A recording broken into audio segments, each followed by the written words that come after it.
Alright guys, this is going to be the next step in Devon's build. I'm going to be building the steelwork structure for the shed that's going to be on the side of the building. As you can see, I already started doing it and I'm squaring it up. And the total height for this will be, and I'm putting a concrete base at the bottom. And total height for this is going to be, let's get this out of the way. Scale foot is going to be 19 feet, and I'm also going to be using corrugated styrene for the upper section, and of course I got to cut out for the pilasters that are on the building already. It's just very simple. All I'm doing is I already have these pre-cut. And all I'm doing is just adding a bit of glue at the top.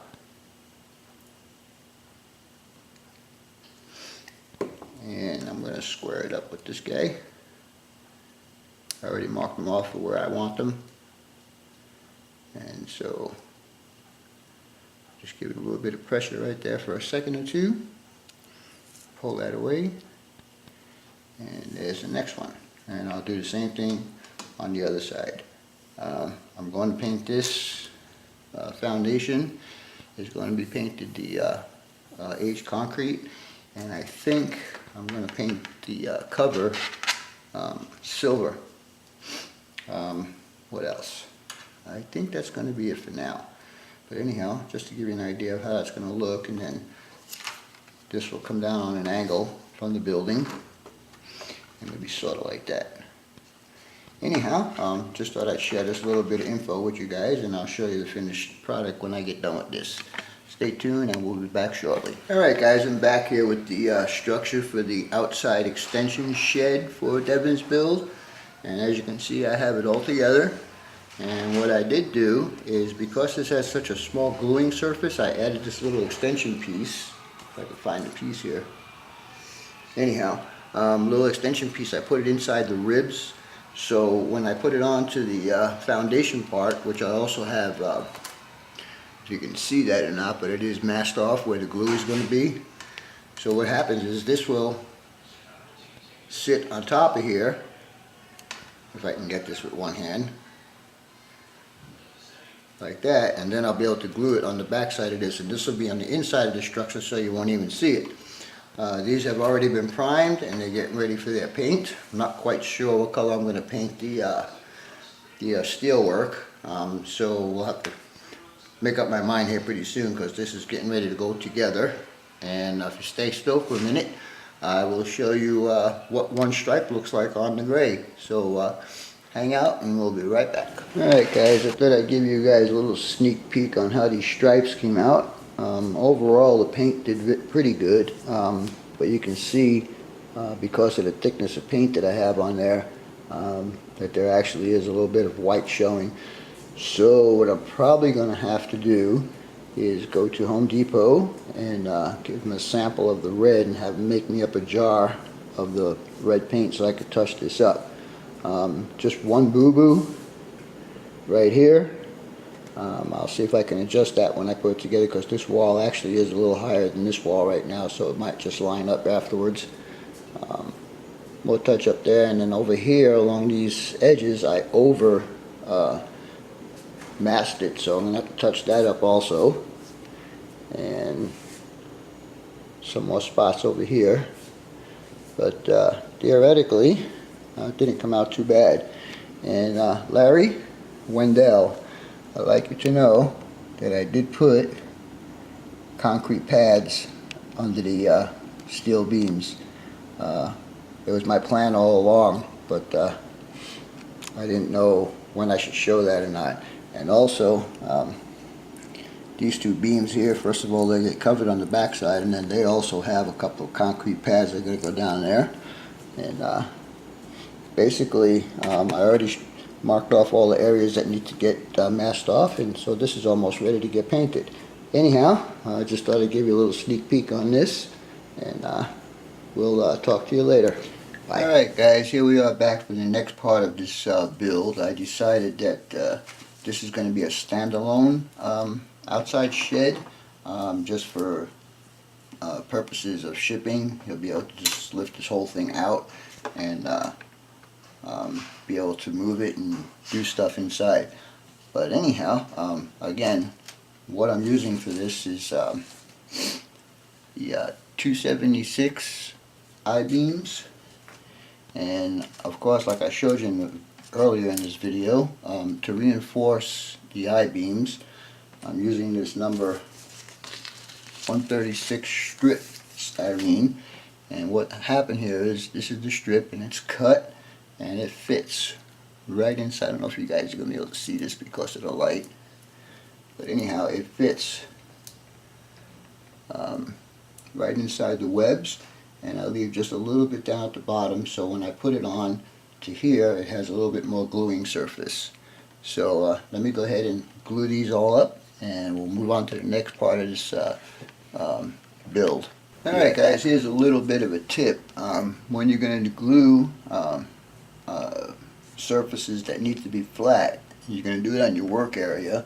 I use a piece of just ordinary wax paper under here, so the glue does not stick to the wax paper, so when I finish putting this together, it should not stick, theoretically. Anyhow, I'm going to go ahead and start gluing these together, and we'll take it on to the next one. And by the way, the base will get the aged concrete. I will tape off the spots that need to get glued, and we'll start putting this together and see how it comes out. So stay tuned, and we'll be back in a few minutes. Bye. Okay, while I'm waiting for this section to dry up, I went ahead and masked the foundation for this. As you can see, I've used here and a couple of spots where the beams are going to get glued onto. So the next step will be painting this, and the reason why I have this piece of tape here is because I was undecided when I first started to put this together, so I already built the outside foundation. Also, these will be taller than these, so when I put it together there'll be a pitch on the roof. Anyhow, the next step will be painting this guy and preparing to put this together. I don't know what color I'm going to paint these beams yet. I want to try and get away from the gray, but we'll see what happens. So anyhow, stay tuned, and we'll be back in a little bit. Alright guys, here's the finished engine shed for Devons engine house. As you can see, I got it all painted up, and I did the roof in aluminum. Let me see if I can get a better light on that so you can see it. And for now, I just have my locomotives punched in there, just to give you an idea of what it's going to look like. The structure itself, I decided to paint with a Krylon product called Classic Gray. This building has got 4 different shades of gray on it, and if you want to count the foundation and the aluminum top, then I would say there's 6 colors on here. But anyhow, as you can see, I put some safety lines inside, and I guess that's going to be it for this part of the build. So stay tuned, and there'll be more updates on this build coming up soon. Thanks for watching.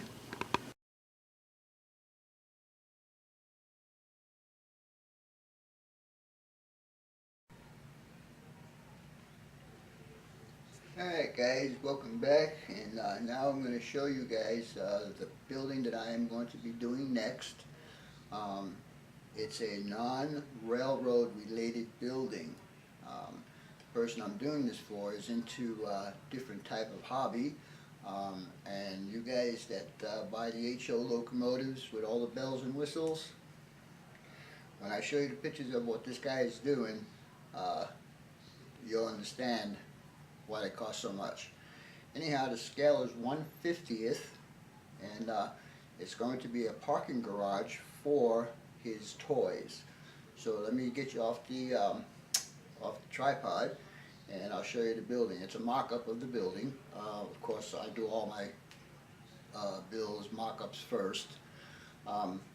This video should have been done quite a while ago, but I'm into the Little League Baseball playoffs, and they're on right now, and I've been watching games every day, so it's kind of putting me behind in my builds. Anyhow, stay tuned. Let me get you off the tripod, and right after I show you the building, I'll show you his toys that he's going to be parking in there. So stay tuned, and I'll be right back. Alright guys, I'm going to show you my next build here, and it's for Shane, and his YouTube username is American Logger. Shane is into construction equipment, and he contacted me and asked me to do a build for him where he can park his construction equipment. So I accepted the job, and this is what we got going. First of all, the dimensions of this building is going to be a bit more than 15 and 24 inches, and I think it's going to be between 9 and 10 inches tall. I'm not quite sure yet, because Shane wants me to do operating doors on here, so I need enough room up on the top for the door to slide up and down. Another good thing about this build is I don't have to do any windows. Yay, no windows. Inside, we'll have a small office back here with a people door going outside and a people door coming into the shop. And in the back is just the 2 drive-through doors, and like I said, there'll be a people door here. Anyhow, Shane is going to decorate the inside of this building with, if you guys are familiar with Snap-on tools, well, they got a bunch of equipment that you can put in there, like jack stands, toolboxes, floor jacks, even a hoist. So anyhow, stand by right after this part of the video, and I will show you 2 pieces of his equipment that he had sent me pictures of. Anyhow, for now, I think that's going to be it. So as always, your questions, comments, suggestions, input, and subs are always welcome. For now, that's all folks. DNSF 6951 out.